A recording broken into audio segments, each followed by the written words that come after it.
మనందరికి కూడా తల్లి జ్ఞాపకాలు ఎప్పుడూ ఉంటాయి. మా మదర్ కూడా అందరం అరిగానే మధ్యతరగతి కుటుంబం. వ్యవసాయం మాకు ఆధారం. మేము చదువుకునేటప్పుడు నిద్రలేసి తెల్లవారుజాము నిద్రలేసి మాకు వంట చేయడం. నేను హై స్కూల్ పోయేవాడిని. అందరం మారిగా నా జీవితం కూడా. హై స్కూల్ పోతే చంద్రగిరి 6 కిలోమీటర్లు 7 కిలోమీటర్లు నడవాలి. 6 కిలోమీటర్లు నడవాలంటే 9-9:30 స్కూల్ పోవాలి. ఇక్కడ ఏ 6:30 7 గంటలకు బయలుదేరి తప్ప అక్కడికి రీచ్ కాలేము. 6:30కు నేను బయలుదేరాలంటే మధ్యాహ్న భోజనం మళ్ళా మాకు అప్పట్లో వండి మాకు క్యారియర్ ఇవ్వాలి.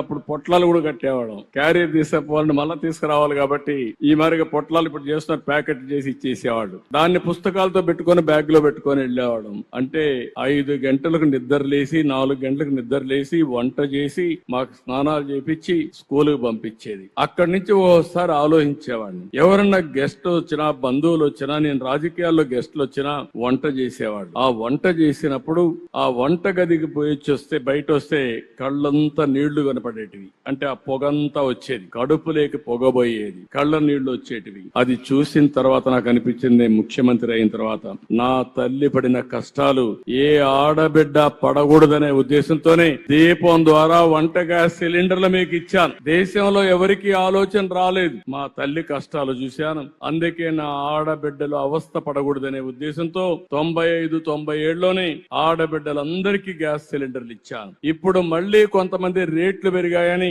మళ్ళా కట్టెల పొయ్యి పెట్టుకుంటా ఉంటే ఇది కరెక్ట్ కాదని దీపం 2 కింద మళ్లీ 3 సిలిండర్లు ఉచితంగా ఇచ్చే కార్యక్రమానికి శ్రీకారం చుట్టాను. ఇది స్ఫూర్తి.